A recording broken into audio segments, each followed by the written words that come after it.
Hello students, welcome to Ajay classes. आज हम जिस चैप्टर का बेसिक करने जा रहे हैं वो है चैप्टर नंबर 6 क्लास 9th का, जिसका नाम है लाइन्स एंड एंगल्स। इस चैप्टर के बारे में तुमने काफ़ी पहले भी सुना होगा, ऐसी बात नहीं है। लाइन्स और एंगल्स के बारे में, एंगल्स क्या होते हैं, बट आज हम है ना इसका बेसिक ऐसा करने जा रहे हैं जो आगे भी हमारे बहुत काम आएगा। और हो सकता है पहले तुमने उन टर्म्स के बारे में नहीं पता होगा। आज हम जो भी करने जा रहे हैं वो सभी टर्म्स के बारे में मैंने यहाँ लिखा हुआ है। ये सभी टर्म्स हम क्लियर कर लेंगे, सारी चीज़ों का मतलब हमारे को प्रैक्टिकली पता होगा, तो तुम 6 चैप्टर में तुम्हारे को बिल्कुल कोई प्रॉब्लम नहीं आने वाली। और तुम समझो बेटा कि जो आगे आने वाले तुम्हारे जितने भी चैप्टर्स हैं ज्योमेट्री से रिलेटेड, 6, 7, 8, 9, 10th, 11th, ये सारे चैप्टर्स हमारे सभी इन टर्म्स पे बेस्ड है। अगर इनमें से तुम्हारे को कोई भी टर्म्स नहीं आती है, नहीं समझ में आ रहा है, इनका मतलब ही नहीं पता है तुम्हें प्रैक्टिकली, तो तुम आने वाले चैप्टर्स हैं ना उनको अच्छे से नहीं कर पाओगे बिल्कुल भी। तुम सीधा टॉपिक पे आते हैं, लाइंस। चैप्टर जो है उसमें हमारा नाम ही है लाइंस एंड एंगल्स। तो लाइन के बारे में तो सभी को पता है भाई, कई तरह की होती है। स्ट्रेट लाइन, अभी जो यहाँ पर सारी बातें हो रही हैं वो स्ट्रेट लाइन के बारे में ही होंगी।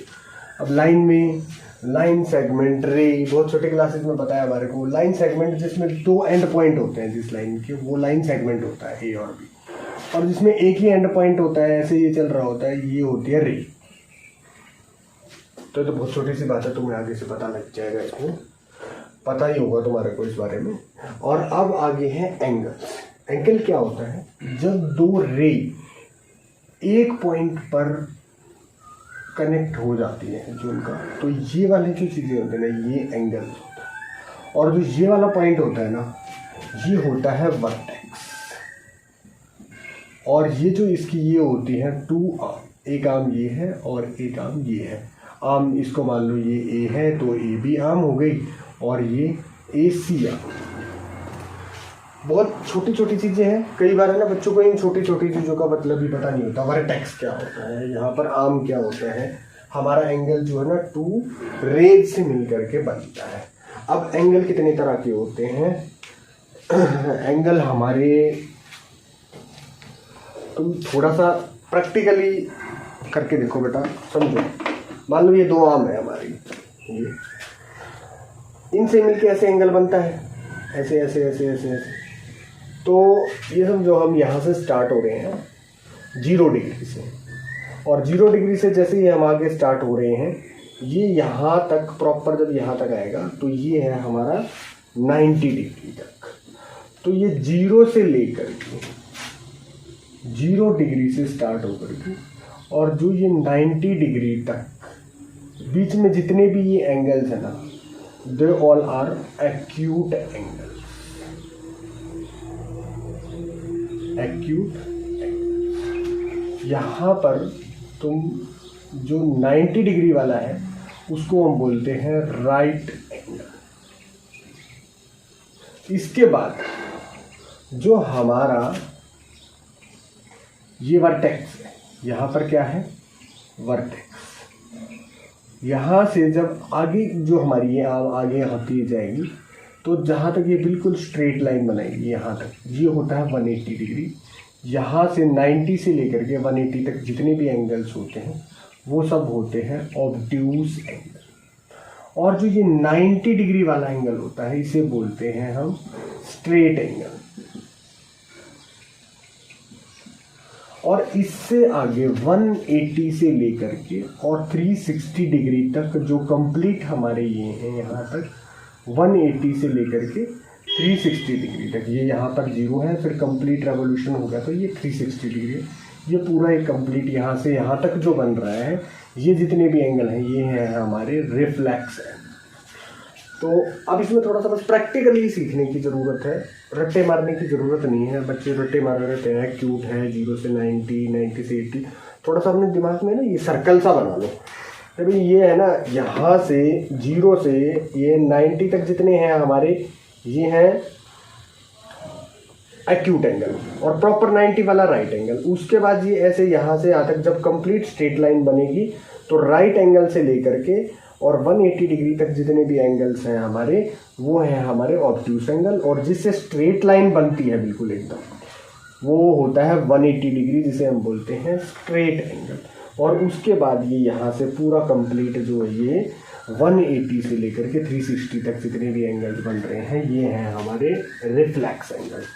तो यहाँ पर acute right angle, obtuse angle, reflex angle और स्ट्रेट एंगल, इनके बारे में तुम्हारे को ये टर्म्स बिल्कुल क्लियर होनी चाहिए। Arms, vertex, acute, right angle, obtuse angle, reflex angle. इसके बाद हमारे कॉम्प्लीमेंट्री, सप्लीमेंट्री, ये वो एंगल्स होते हैं जिनका सम, दो एंगल है भैया हमारे, एक ए एंगल है एक बी है, दोनों का सम अगर 90 डिग्री है देन ए एंड बी को हम क्या बोलेंगे, A and B are complementary angles. और अगर हमारा दोनों एंगल्स का सम 180 डिग्री आ रहा है, A plus B is equal to 180 degree आ रहा है, तो यहाँ पर A and B are supplementary angles.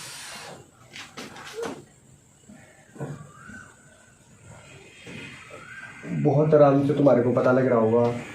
ए इसका ये होता है कि जब हमारे को ए और बी दो एंगल सप्लीमेंट्री है, कॉम्प्लीमेंट्री, तो हमारे को एक एंगल का पता है, मान लो एक एंगल 30 डिग्री है, तो उसका कॉम्प्लीमेंट्री एंगल क्या हुआ, 90 माइनस 30 60। ऐसे ही 180 डिग्री वाले में इसमें क्या होता है, ए एंड बी दोनों एंगल्स का सम अगर 180 डिग्री है तो वो दोनों एंगल सप्लीमेंट्री है। अगर हमारे को एक एंगल का पता हो कि भाई ये हमारा 120 डिग्री है, तो उसका सप्लीमेंट्री क्या होगा, तो 180 माइनस 120 हो जाएगा 60 डिग्री। ऐसे ही है ना, एक कंसेप्ट और तुम्हारा थोड़ा सा आना चाहिए, वो इसमें नहीं लिखा हुआ मैंने, रिफ्लेक्स एंगल्स। जब दो एंगल्स का सम जो है ना वो 360 डिग्री हो जाता है, तो A and B are reflex angles बोलते हैं हम यहाँ पर। क्यों? क्योंकि अब यहाँ पर भी सेम टू सेम वही बात है। अगर हमारे को बोला जाए कि ए है हमारा 240 डिग्री, तो रिफ्लेक्स ऑफ ए क्या होगा, रिफ्लेक्स ऑफ ए होगा हमारा 360 माइनस 240, तो 120 डिग्री हमारा रिफ्लेक्स ऑफ एंगल ए हो जाएगा। तो अगर हमारे को किसी का कॉम्प्लीमेंट्री निकालना है तो 90 में से उस एंगल को माइनस कर दो, किसी का सप्लीमेंट्री निकालना है तो उसको 180 में से उसको एंगल को माइनस कर दो, और अगर किसी एंगल का रिफ्लेक्स निकालना है तो 360 में से उसको माइनस करो और उसका रिफ्लेक्स एंगल निकल जाएगा। ये कंसेप्ट तो हमारे क्वेश्चन में भी है कि सप्लीमेंट्री, कॉम्प्लीमेंट्री और रिफ्लेक्स एंगल अभी आने लगा है 9th क्लास में। किसी क्वेश्चन में हमसे पूछा जाएगा reflex of angle A O B कुछ ऐसे करके, तो उसमें तुम आराम से निकाल सकते हो। किसी का रिफ्लेक्स निकालना है तो 360 में से उस एंगल को माइनस करो, वो रिफ्लेक्स हो जाएगा। तुम वैसे ही समझो कि ये हमारा कोई एंगल है, मान लो ये वाला है हमारा, ये 120 डिग्री है, तो इसका रिफ्लेक्स निकालना है, तो ये वाला जो है ना ये सारा इसका रिफ्लेक्स एंगल, तो ये टोटल कितना है 360, तो ये हो जाएगा हमारा 360 माइनस 120 इक्वल टू 240 डिग्री हमारा इसका रिफ्लेक्स हो जाएगा। रिफ्लेक्स में कई बार बच्चे कंफ्यूज हो जाते हैं, तो रिफ्लेक्स वाला कंफ्यूजन यहाँ पर दूर हो जाना चाहिए तुम्हारा। अब हम आते हैं एडजेसेंट एंगल्स में। एडजेसेंट एंगल्स वो एंगल्स होते हैं बेटा जिन दो एंगल्स का वर्टेक्स कॉमन होता है और वन आर्म कॉमन होती है। वैन जब टू एंगल्स है, मान लो ये एक वर्टेक्स है, यहाँ पर एक एंगल तो ये बन गया भैया हमारा, और इसी वर्टेक्स में एक आर्म तो ये है हमारी, और इस एक कॉमन आर्म के साथ में एक एंगल ये हो गया, तो ये वाला और ये वाला जो एंगल, मान लो ये एंगल x है और ये एंगल y है, तो x and y are adjacent angles. Adjacent angles, बात को समझना बहुत ध्यान से, ये वर्ड भी कई बार यूज होगा। जब दो एंगल्स को एडजेसेंट हम तभी बोलेंगे जब उन एंगल्स का वर्टेक्स, एक वर्टेक्स कॉमन होना चाहिए और वन आर्म कॉमन होनी चाहिए, तो हम उन टू एंगल्स को, वे टू एंगल्स जो है एडजेसेंट एंगल्स होते हैं। अब इससे आगे हमारा आ जाएगा बेटा लीनियर पेयर। लीनियर पेयर मतलब दो एंगल्स का एक पेयर जिनसे एक स्ट्रेट लाइन फॉर्म होती है, वो दो एंगल्स का जो है वो लीनियर पेयर होते हैं। तो स्ट्रेट लाइन कब बनेगी, हमारे को पता है स्ट्रेट लाइन कब बनती है। स्ट्रेट लाइन मान लो ये वर्टेक्स है, स्ट्रेट लाइन तब बनती है जब हमारा 180 डिग्री टोटल एंगल हो जाता है। तो यहाँ पर तुम समझो कि मान लो यहाँ पर ये एक एंगल है, ये रहा, तो ये 60 डिग्री है, ये 120 डिग्री है। तो यहाँ पर 120 एंड 60 जो है ना, ये दोनों क्या है, लीनियर पेयर है। तो हमारे को यहाँ पर सिर्फ ये फायदा रहता है कि भाई मान लो हमारे को x ये नहीं पता है, ये पता है, तो बट हमें ये पता है कि ये क्या एक स्ट्रेट लाइन बन रही है। तो हम सीधा लिख सकते हैं by linear pair this is equal to 180 minus 60 is equal to 120 degree. Linear pair में दोनों एंगल्स का सम जो है वो 180 डिग्री होता है। अब बच्चे यहाँ पर कंफ्यूज हो गए कि जी अगर इनका सम 180 डिग्री हो रहा है तो हम इसको सप्लीमेंट्री ही क्यों नहीं बोल देते हैं।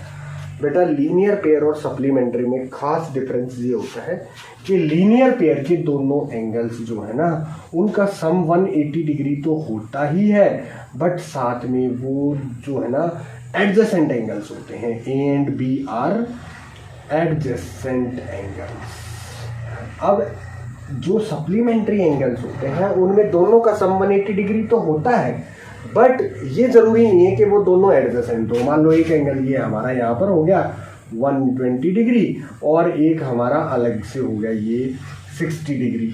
तो ये दोनों एंगल्स जो हैं इन दोनों का सम 180 डिग्री है। तो ये both are supplementary angles but both are not linear pair because इनके वर्टेक्स भी अलग है और इनकी अलग अलग आर्म्स भी अलग है।